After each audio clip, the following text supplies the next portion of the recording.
जय हिंद दोस्तों, स्वागत है आप सभी का हमारे यूट्यूब चैनल ट्रेंडिंग जीके में। दोस्तों, आज हम इतिहास के 20 ऐसे प्रश्नों को करेंगे जो 2025 में होने वाले सभी एग्जाम में पूछे जाते हैं।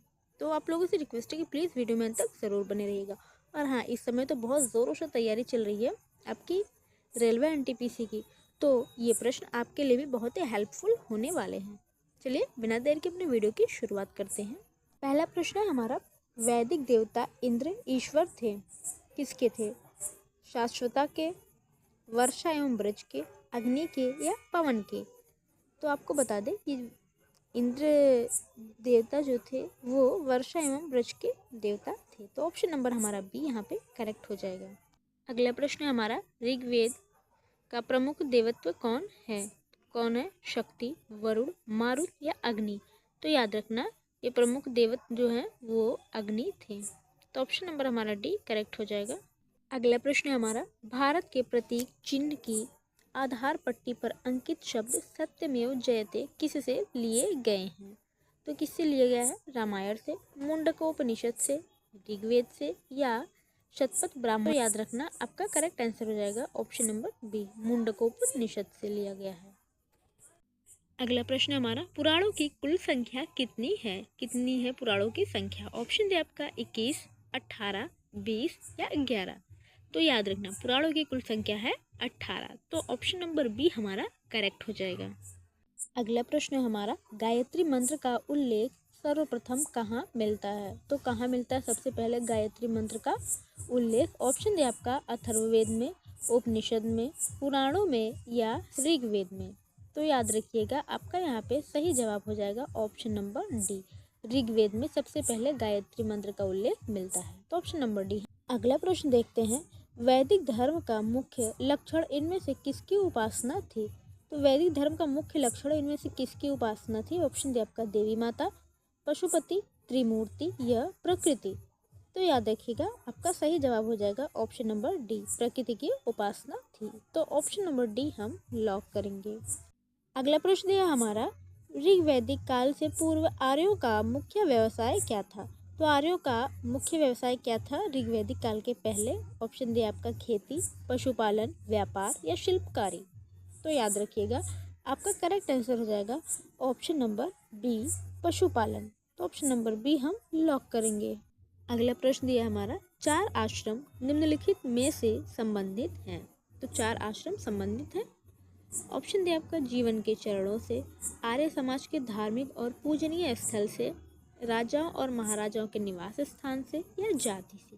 तो याद रखिएगा, यहाँ पे आपका सही आंसर हो जाएगा ऑप्शन नंबर ए, जीवन के चरणों से संबंधित है 4 आश्रम। तो ऑप्शन नंबर ए हम लॉक करेंगे।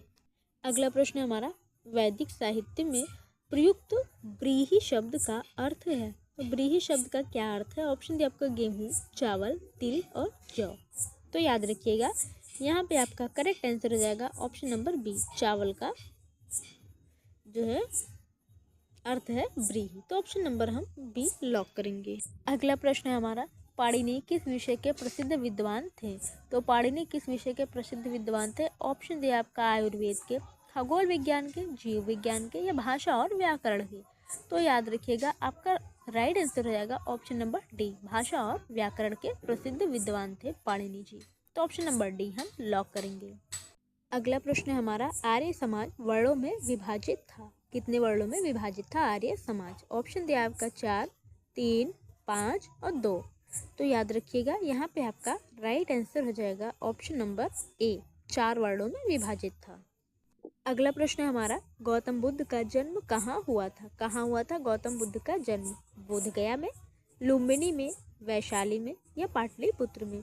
तो याद रखिएगा, ऑप्शन नंबर आपका यहाँ पे बी करेक्ट हो जाएगा, लुम्बिनी में गौतम बुद्ध का जन्म हुआ था। तो ऑप्शन नंबर बी हम लॉक करेंगे। अगला प्रश्न हमारा, बुद्ध शब्द का तात्पर्य होता है। बुद्ध शब्द से क्या तात्पर्य है? ऑप्शन दिया आपका, एक परिमोचक या एक ज्ञान संपन्न व्यक्ति, एक भ्रमणकारी या एक विजेता? तो याद रखिएगा, आपका यहाँ पे राइट आंसर जाएगा ऑप्शन नंबर बी, एक ज्ञान संपन्न व्यक्ति। तो ऑप्शन नंबर बी हम लॉक करेंगे। अगला प्रश्न हमारा, गौतम बुद्ध की मृत्यु कहाँ हुई थी? कहाँ हुई थी गौतम बुद्ध की मृत्यु? ऑप्शन दिया आपका, श्रावस्ती में, कुशीनगर में, बोधगया में या लुम्बिनी में? तो याद रखिएगा आपका करेक्ट आंसर हो जाएगा ऑप्शन नंबर बी, कुशीनगर में। तो ऑप्शन नंबर बी हम लॉक करेंगे। अगला प्रश्न देखते हैं, गौतम बुद्ध को कौन सी जगह ब्रह्म ज्ञान प्राप्त हुआ? तो कहाँ पे गौतम बुद्ध को ब्रह्म ज्ञान प्राप्त हुआ था? ऑप्शन दी आपका बोधगया, प्रयाग, पाटलिपुत्र या सारनाथ? तो याद रखिएगा राइट आंसर हो जाएगा आपका ऑप्शन नंबर ए, बोधगया में गौतम बुद्ध को ब्रह्म ज्ञान प्राप्त हुआ था। तो ऑप्शन नंबर ए हम लॉक करेंगे। अगला प्रश्न हमारा, भगवान बुद्ध ने अपना प्रथम उपदेश कहाँ दिया था? तो सबसे पहले उपदेश कहाँ दिए थे भगवान बुद्ध? ऑप्शन दी आपका सांची, सारनाथ, कुशीनगर या बोधगया? तो याद रखिएगा आपका राइट आंसर हो जाएगा ऑप्शन नंबर बी, सारनाथ में प्रथम उपदेश भगवान बुद्ध ने दिया था। तो ऑप्शन नंबर बी हम लॉक करेंगे। अगला प्रश्न दिया हमारा, जातक पवित्र ग्रंथ है, किसकी पवित्र ग्रंथ है जातक? ऑप्शन दिया आपका बौद्धों का, जैनियों का, शैवों का या वैष्णवों का? तो याद रखिएगा जातक जो ग्रंथि है पवित्र ग्रंथ ये है बौद्धों की। तो ऑप्शन नंबर हमारा ए करेक्ट हो जाएगा।